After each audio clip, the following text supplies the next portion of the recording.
Commander Elias Ward stood at the center of a vast chamber unlike anything he had seen before. The air shimmered with strange energy that made his skin prickle. Tall stone pillars lined the walls, carved with symbols that glowed faintly like embers.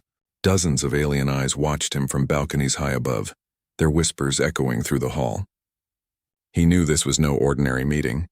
This was the heart of the Arathi Empire, and he was the first human to ever step into their great citadel. The Arathi were an ancient species with long, decorated traditions. Their empire stretched across hundreds of worlds, and they were not known for kindness. Outsiders were tolerated only if they proved themselves valuable. Elias had been warned again and again that the Arathi were proud and quick to anger, but he had accepted the mission.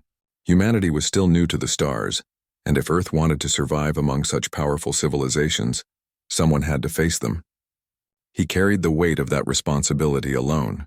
At the far end of the chamber, seated upon a throne of black metal that seemed to grow out of the floor, was Matriarch Sarath, leader of the assembly.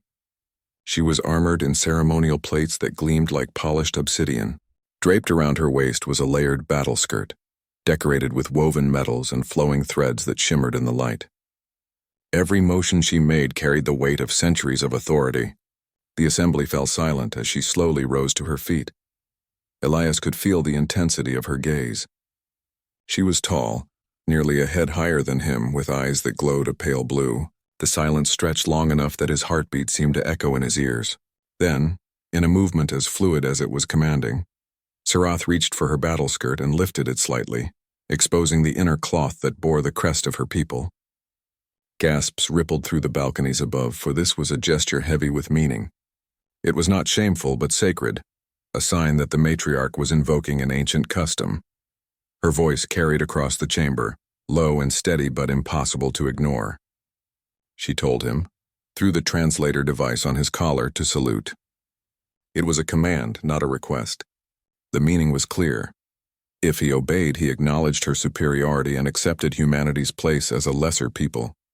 If he refused, it could be seen as an insult that would doom his mission before it even began. Elias felt a weight pressing down on him that was more than the stares of hundreds of Arathi. This was a test, one that no one had prepared him for. His mind raced through every possibility. If he bowed, humanity might live, but they would forever be seen as servants.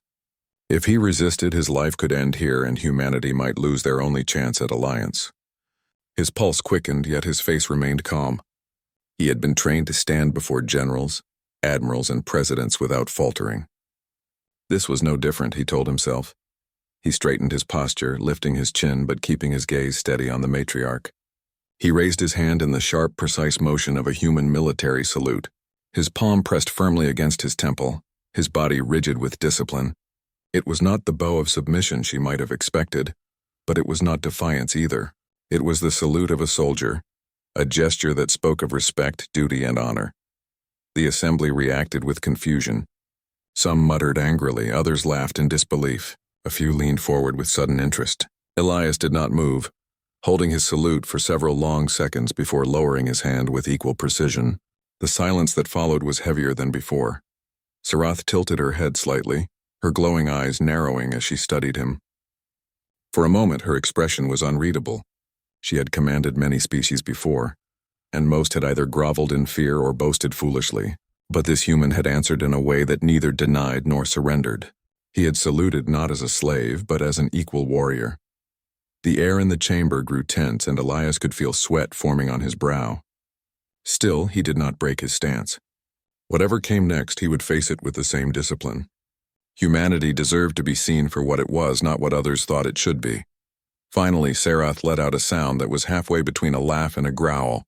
She lowered her skirt, allowing the ceremonial fabric to fall back into place. She did not speak again, but raised her hand in a motion that silenced the assembly's growing arguments. Her gaze never left Elias, and though her face betrayed little, something had shifted in the air. Elias felt it too. He had passed through the first test, not completely safe, not yet trusted, but no longer dismissed. Whatever else awaited him in this citadel, the matriarch had seen something in him that set humanity apart. And that, he thought, was only the beginning. The great chamber did not calm after the first test. The sound of whispers spread quickly among the balconies as the alien council argued in their own languages. Some of the voices were sharp and angry, others were deep and thoughtful. Commander Elias Ward stood still in the center of the floor, his hands behind his back now, his body firm like a soldier on parade. He could not understand the Arathi words without the translator, but he did not need to. Their tones told him enough. Some saw his salute as disrespect. Others saw it as something new. Matriarch Sirath remained silent on her throne. She watched him with those glowing pale eyes unmoving, as though she was trying to read his soul. Elias felt her stare cut through him, but he refused to lower his gaze. He knew he could not win respect by bowing. He could only show strength in a way that was not aggression. That balance was fragile, but it was the only path forward. A tall Arathi counselor stepped out from the shadows of a balcony and raised his hand. His skin was dark bronze and his voice boomed through the chamber. The translator whispered his words into Elias's ear. The counselor accused the human of arrogance, saying no species had ever dared return the matriarch's gesture with their own symbol of pride. He demanded punishment, claiming that humanity was too young to stand among the stars. The counselor's voice carried weight and many around him cheered in agreement. Elias remained quiet. He had been trained not to speak until spoken to, and he sensed this moment was part of the ritual. Sirath still had not moved, her silence more powerful than any shout. Another figure rose, smaller and older, her armor less polished but decorated with fine jewels. She spoke softly, and though her voice was low, the chamber quieted to hear her. The translator explained that she found the human's action clever. He had obeyed the command, yet kept his dignity. In her eyes, that was not arrogance but a sign of wisdom. She reminded the council that their empire was strongest when it welcomed allies who brought different strengths. The chamber split into two camps. Shouts and echoes rose again, filling the air with a storm of arguments. Elias did not flinch, but he could feel the tension growing. His body itched to move, to do something, but he knew any wrong step could turn the tide against him. Finally, Sarath raised her hand, and the hall fell silent again. Her voice carried across the chamber, low but sharp. She spoke not to Elias, but to her council. She told them that humans would not be judged by one salute alone. A single gesture could be clever, or it could be luck. If humanity wished to stand before the Arathi, they must prove themselves in the Hall of Trials. Only there, she said, could truth be revealed. The council responded with mixed emotions. Some cheered for the decision, others hissed in disapproval, but none dared to challenge the matriarch. The trials were ancient and respected. No outsider had passed them in centuries. Many had tried, but most had failed, broken either in spirit or in body. To demand them now was both fair and cruel. Elias listened carefully as the translator whispered the decision into his ear. His stomach tightened, but his face stayed calm. He did not know what the trials were, but he understood enough. They were designed to test the heart of a challenger. If he survived, humanity might gain respect. If he failed, Earth would be remembered as weak, unworthy of standing among greater powers. Sarath looked directly at him now. Her eyes glowed brighter than before, as though lit by fire inside. She told him to prepare, for the trials would begin at the next rising of the twin suns. Until then, he would remain in the citadel as a guest, but not yet as an equal. Guards approached him, their armor clinking as they walked. They were tall and broad, their weapons shaped like long spears with energy pulsing along the tips. Elias allowed them to escort him out of the chamber, moving with steady steps, refusing to show fear. Behind him, the voices of the council rose again, but he did not look back. The corridors of the citadel were vast and cold. Walls of black stone stretched upward, decorated with glowing lines that pulsed like veins of light. The guards said nothing as they walked, but their heavy footsteps echoed. Elias studied the paths they took, forcing himself to remain alert. He knew that whatever the trials held, he could not face them blindly. At last, the guards stopped before a chamber door and gestured for him to enter. Inside was a room bare of comfort, but not hostile. A bed of woven fabric rested against one wall, and a small table stood in the corner. On it lay a cup of clear liquid and a plate of strange fruit. He was a guest, not a prisoner. At least not yet. When the door closed, Elias finally allowed himself to exhale. He sat on the bed and leaned forward, pressing his hands together. His mind replayed the salute, the stares, the arguments. Had he done the right thing? He could not be sure, but he knew there was no turning back now. Looking through the small window in the wall, he saw the twin suns setting, their light painting the alien sky in orange and violet. Somewhere beyond those stars, Earth waited, depending on him. Tomorrow he would face the trials. Tomorrow he would discover whether humanity's spirit was strong enough to stand among the ancients. The first light of the twin suns crept through the narrow window of Elias's chamber, filling the room with a dim golden glow. He had not slept much. His mind had replayed every possible path through the day ahead. He knew nothing about the Hall of Trials except for whispers from the guards outside his door. Some said it broke even the strongest warriors. Others said no outsider had ever come out alive. Still, when the door opened and the guards returned, he stood quickly and straightened his uniform. Fear was there deep inside him, but he would not allow it to show. The guards led him through long corridors until the sound of distant chanting reached his ears. As they stepped into a wide passage, the air grew colder, and the glow of the walls turned from pale blue to a darker crimson. The Hall of Trials was not hidden in shadow. It was displayed with pride. Its entrance was shaped like the mouth of a beast, carved in stone with fangs curling downward. Dozens of Arathi stood around the entrance, their voices chanting in rhythm. Elias knew at once this was more than a test. It was a ceremony, an event to remind all of them that strength ruled their empire. At the front of the gathering stood matriarch Sereth. Her armor gleamed in the sunlight, and her skirt of battle thread swayed lightly in the wind. She raised one hand and the chanting stopped at once. Her gaze found Elias across the distance, sharp and unreadable. She spoke with calm authority, and the translator whispered the words into his ear. The trials would test not his body alone but his spirit. If he passed, humanity would be heard. If he failed, Earth would be dismissed, perhaps forever. Elias walked forward, each step echoing in the silence. He felt the eyes of the crowd upon him, hundreds of them, watching, judging. When he reached the mouth of the beast-shaped door, he turned to Serath and gave a single salute, the same sharp motion he had given in the great chamber. A few gasps rose from the crowd, but Serath only tilted her head slightly before lowering her hand in command. The doors opened and Elias stepped inside. The Hall of Trials was a vast maze of shifting stone and glowing light. The first chamber was filled with illusions, shapes of shadow that moved like living creatures. They whispered in strange voices, trying to confuse him, trying to lead him astray. Elias closed his eyes and reminded himself of his training. He remembered the long nights on Earth, the drills where his officers shouted at him to stay focused under pressure. He took a steady breath, then opened his eyes and ignored the whispers. He walked forward with firm steps, refusing to turn toward the shadows. Slowly, the illusions faded behind him. The second chamber tested his body. The floor shifted suddenly into moving platforms, each one tilting under his weight.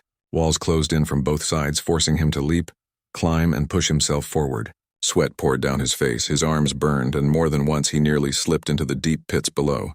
But Elias refused to stop. He remembered the faces of his people back on Earth, waiting, hoping.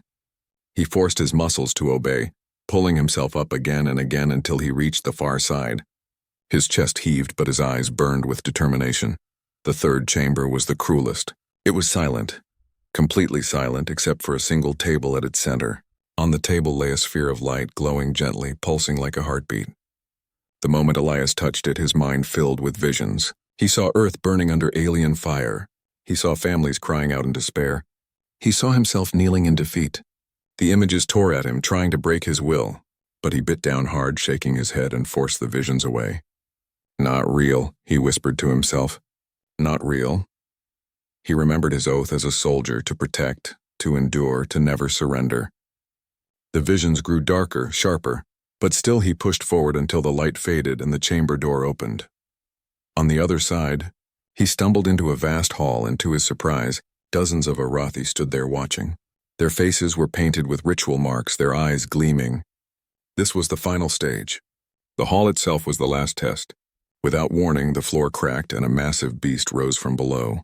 Its scales shimmered like steel, and its mouth glowed with fire. The Arathi cheered, their voices shaking the walls. Elias felt his heart race, but he did not retreat. He had no weapon but his courage and his training. He studied the beast's movements, watching its claws scrape against the stone. When it lunged, he rolled aside, barely escaping the strike. He grabbed a loose shard of stone and held it like a blade. Time and again he dodged and struck, his body moving on pure instinct.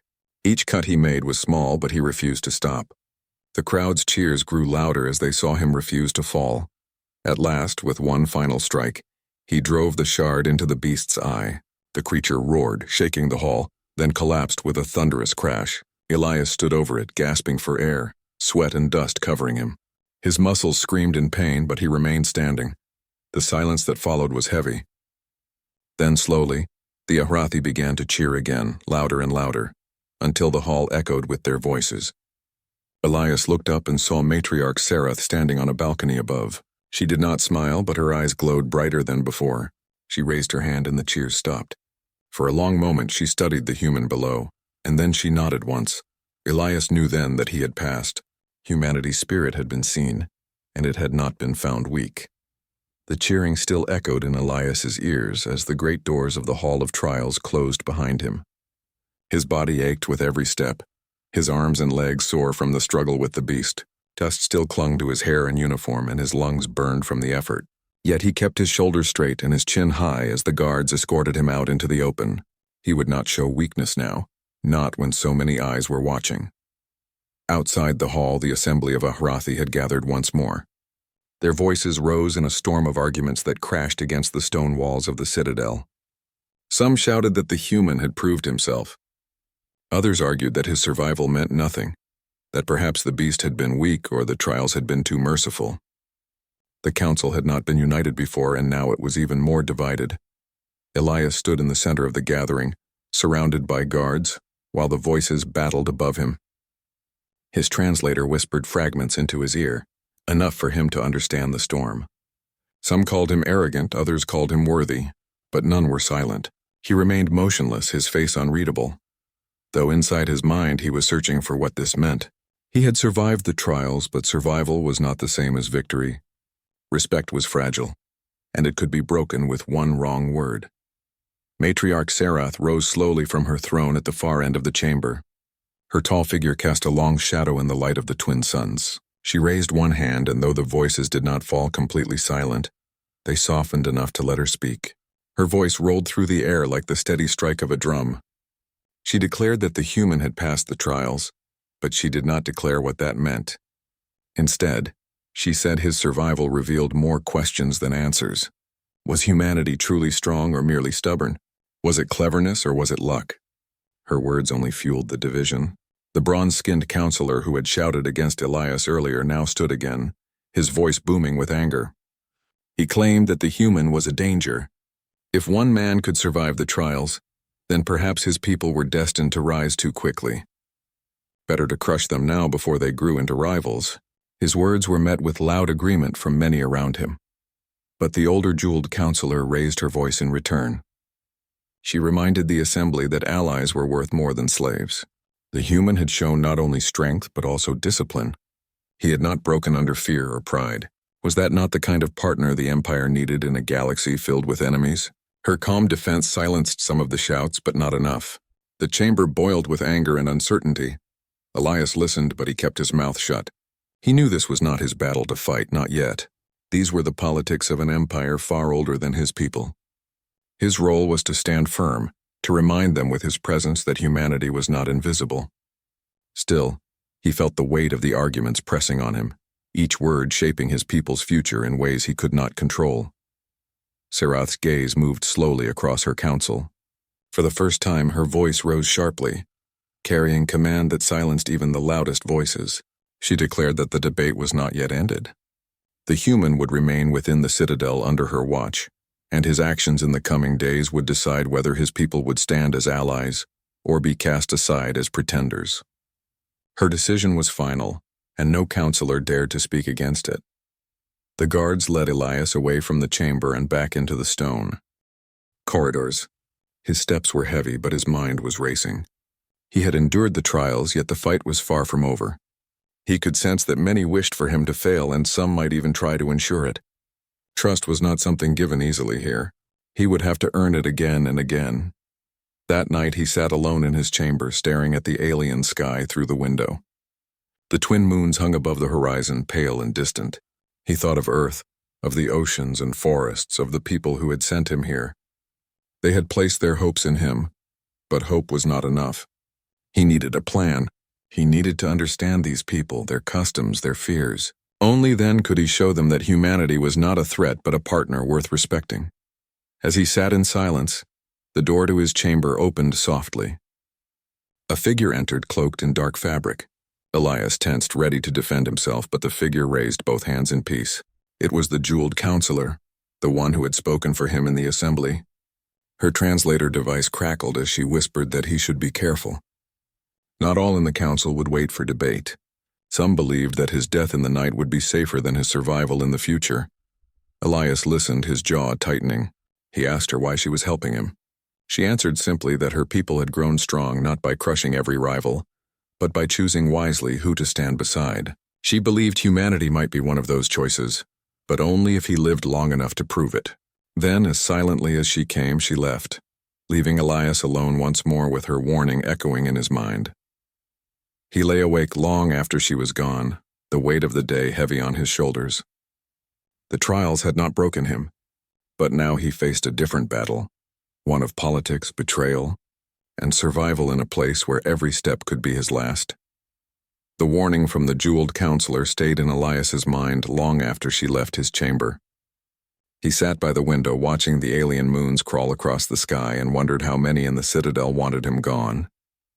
Passing the trials had earned him attention, but not safety. In some ways, it made him a greater target. The matriarch's words still echoed in his ears. His actions in the coming days would decide humanity's place. That meant every step, every choice was now under a silent test. When dawn came, the guards returned to escort him. They spoke little, their faces hidden behind ceremonial masks, but Elias noticed how their eyes lingered on him longer than before.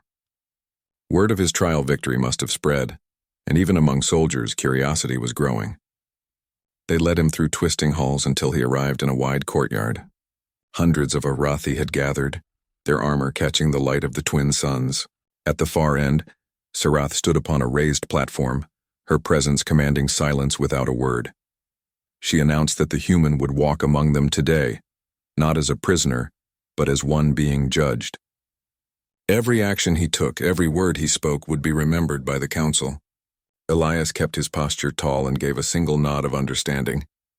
He could not control their thoughts, but he could control himself. The hours that followed tested his patience more than his strength. Arathi officials questioned him endlessly, some with genuine interest, others with sharp traps hidden in their words. They asked about Earth's armies, its weapons, its leaders. Elias answered carefully, revealing enough to show confidence but never enough to make humanity seem like a threat. He described Earth's oceans, mountains, and forests, speaking of resilience rather than conquest. His words painted a picture of a people still young but determined to survive. Some listened with curiosity, their eyes softening as they imagined the distant world. Others scowled, muttering that humans were dressing weakness as pride. Elias kept his voice steady, refusing to be baited into anger. He had faced harder interrogations before, though never with so much at stake. But not all challenges were spoken. As the day wore on, Elias noticed subtle movements in the crowd. A pair of armored Arathi lingered too close, their hands resting on the hilts of their weapons. Their gazes were sharp, following him with predatory patience. The jeweled counselor's warning rang true. Some did not plan to wait for politics to finish. The moment came during a demonstration in the training grounds. Sarath had ordered Elias to show how humans fought, a test meant to reveal his people's strength. He stepped into the wide circle, unarmed, facing a tall Arathi warrior chosen by the council. The crowd gathered around, waiting to see if the human could endure once more. The duel began with swift aggression.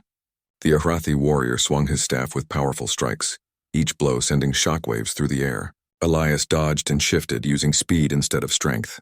He remembered his training, never meet power with power when agility could win. He rolled under a strike and countered with a firm kick to the warrior's side, forcing the alien back a step. The crowd gasped, their disbelief growing. But just as the duel reached its height, chaos erupted. From the edge of the crowd, one of the watching soldiers broke formation and lunged forward with a hidden blade. His target was clear, Elias. The attack came fast, too fast for most to react. But Elias had lived his life on the edge of danger. He spun away from the strike, grabbing the attacker's wrist and twisting with precision. The blade clattered to the ground, and Elias shoved the soldier aside. Gasps filled the courtyard.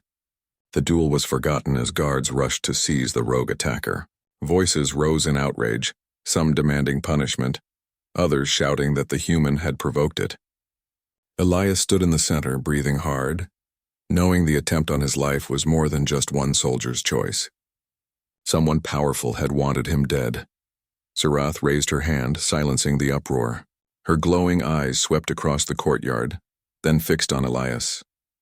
She saw not only his survival but the way he had acted, defending himself without killing, responding with discipline rather than bloodlust.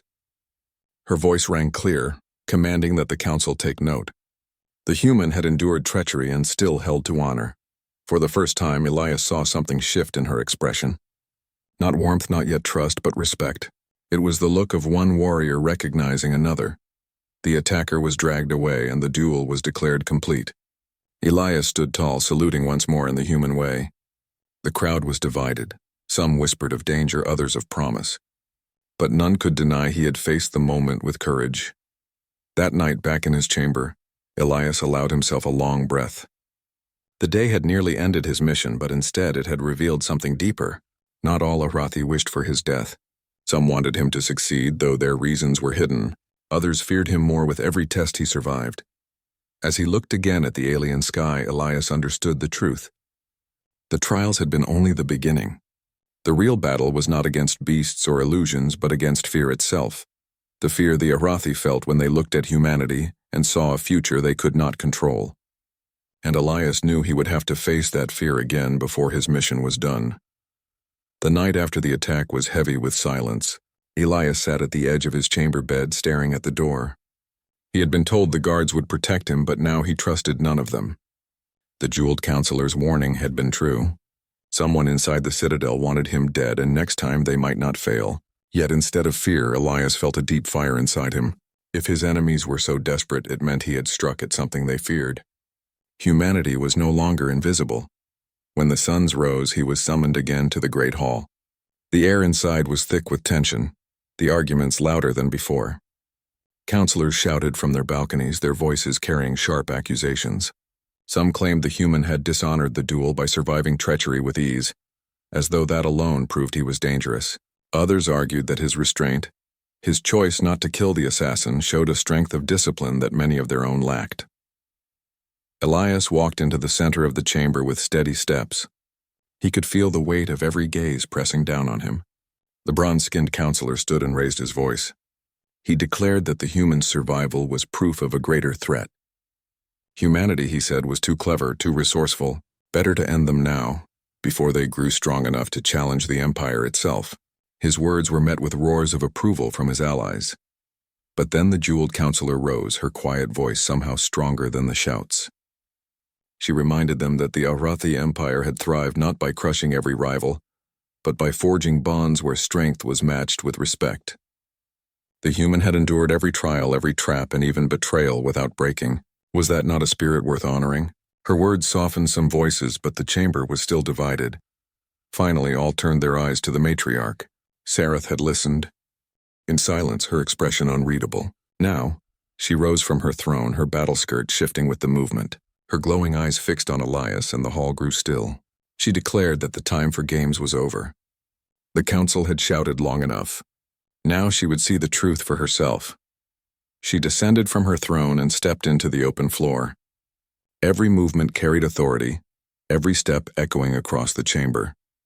She stopped a few paces from Elias, and for the first time, the human and the matriarch stood face to face with no barrier between them. Her voice was steady but commanding as she repeated the ritual gesture. She lifted her battle skirt slightly, exposing the inner cloth marked with the crest of her people. Once again, she ordered the human to salute. The chamber fell into silence. This was not the same moment as before. This time the command was not only ritual but judgment. The meaning was clear. If Elias saluted as before, he accepted humanity's place, not as enemies but as servants. If he refused, the empire would turn against him, and perhaps Earth itself would pay the price. The weight of the choice pressed against him like stone. Elias took a slow breath. He remembered the trials, the duel, the attempt on his life. He remembered the jeweled counselor's faith. The guard's whispers, the matriarch's piercing eyes that had studied him from the beginning. And most of all, he remembered Earth, the oceans, the forests, the faces of his people. He could not betray them by bowing as a slave. But he also could not throw away the chance to earn respect. He lifted his hand and gave the same sharp salute as before, his body rigid with discipline. But this time he did not lower his arm immediately. His voice rang out across the chamber, firm and clear. He said that humans do not kneel, not because they lack respect, but because respect is not found in submission. Humanity would stand beside the Arathi as allies, not beneath them as servants. His salute, he said, was not defiance, but a promise that Earth would fight beside them, not against them. The hall erupted in chaos. Some counselors shouted in fury, others in awe. The bronze-skinned counselor bellowed that this was rebellion, that the human had insulted the matriarch. But others argued that the human had spoken with a courage no outsider had ever shown. Through it all, Serath did not move. Her eyes remained locked on Elias, glowing brighter with each passing second. Then slowly, she lowered her skirt and let the ceremonial fabric fall back into place. The chamber grew quiet, waiting for her judgment. She spoke at last, her voice cutting through the silence. She said the human's words carried danger but also truth. In all her reign, no outsider had ever dared stand as he had, not with arrogance but with honor. For that, she said, his people would not be dismissed. His salute would be remembered not as an insult, but as a challenge answered with respect. The council exploded into debate once more, but Serath raised her hand, and the noise died instantly. Her eyes never left Elias as she declared that the final decision would be hers alone. Humanity would not be destroyed, nor would it be bound. Their place would be decided in the days to come, through action and trust. But the human had earned the right to be heard. Elias lowered his salute at last, his chest rising with a deep breath. He knew the battle was not over. But in that moment, under the gaze of the matriarch and the judgment of the empire, he felt a shift. Humanity had stepped out of the shadows of obscurity. Whatever came next, Earth would no longer be ignored. The twin suns were setting once again over the citadel as Elias stood in the courtyard, surrounded by the council and the matriarch herself. The past days had been a whirlwind of trials, duels, debates, and danger. He was exhausted, his muscles aching and his mind sharp with tension. Yet he felt a quiet pride. He had survived the trials, defended himself against treachery, and spoken for his people with honor. Now at last the matriarch had summoned him to witness the final judgment. The council's voices were subdued, though tension still lingered like a storm waiting to break. Elias knew many among them still doubted humanity's worth. Some had wanted him eliminated, some still whispered of Earth's potential threat. But the matriarch's gaze was steady, her pale eyes glowing softly in the fading light. This moment was not for the council, not for the whispers, but for the matriarch herself. She stepped forward, her ceremonial skirt moving with grace, her armor gleaming in the amber sunlight. The hall fell silent. Elias felt the weight of history pressing down upon him. The matriarch raised her hand in the ancient gesture of authority, lifting her skirt slightly in the ceremonial way that had begun this entire journey. She looked at him, her eyes piercing, demanding more than obedience. Elias took a slow breath. He remembered every step that had brought him here, the trials that tested his body, the illusions that tested his mind, the duel that tested his courage, and the treachery that tested his judgment. He remembered the faces of his people on distant Earth, counting on him to show that humanity could stand with the stars. He lifted his hand and saluted with precision, his motion clear, disciplined, and unwavering. He spoke clearly, his voice ringing across the courtyard. He said that humans would not kneel in submission, but they would stand as allies, as equals, and as partners. Respect, he explained, was not demanded through fear or enforced through dominance. It was earned through courage, honor, and action. Humanity, he said, sought not to conquer, but to stand beside those who shared the same values of loyalty and strength. For a long moment, the courtyard was silent. The counselors muttered to each other, some shocked by his bold words, others nodding in quiet agreement. The bronze-skinned counselor's face was flushed with anger, but even he dared not interrupt the matriarch's gaze. She studied Elias as though reading every thought, every memory, every intention. Finally, she lowered her ceremonial skirt and stood fully upright. Her eyes glowed brighter, and the silence of the courtyard stretched, heavy and full of anticipation. Then she spoke, her voice calm but powerful. She said that in all the history of the Ahrathi Empire, no outsider had ever dared to meet the judgment of the matriarch with such clarity and honor. He had shown strength, courage, and wisdom, and he had defended his people without arrogance or cruelty. The council erupted into discussion once more, but Sarath raised her hand, and all voices fell silent. She declared that humanity would not be dismissed, nor would it be subjugated. Instead, Earth and its people would be offered a place among the allies of the Empire, to be judged further not by fear or rumor, but by deeds.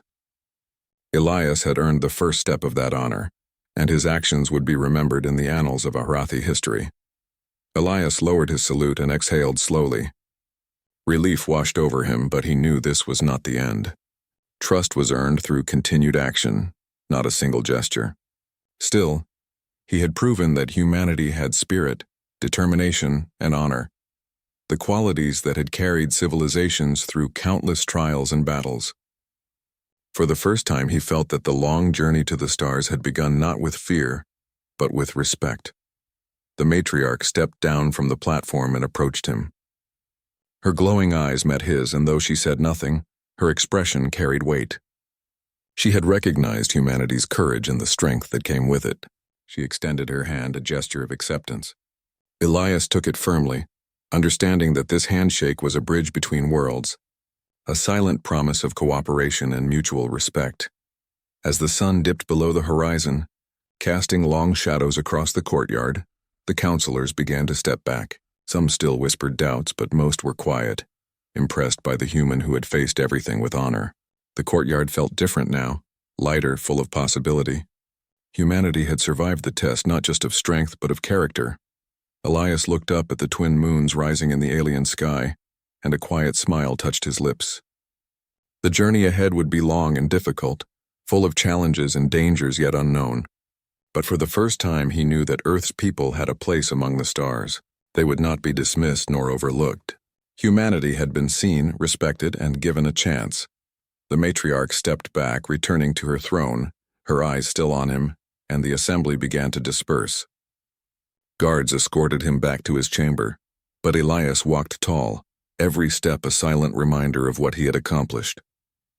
He had faced trials, deception, and fear, and had emerged with honor. Humanity had stood proud, and the stars were now wider, brighter, and more full of promise than ever before. As he lay on his bed that night, staring at the alien sky through the window, Elias felt a deep peace. The first chapter of humanity's story among the stars had been written, and it was not one of fear or subjugation, but of courage, honor, and respect. And he knew that this was only the beginning.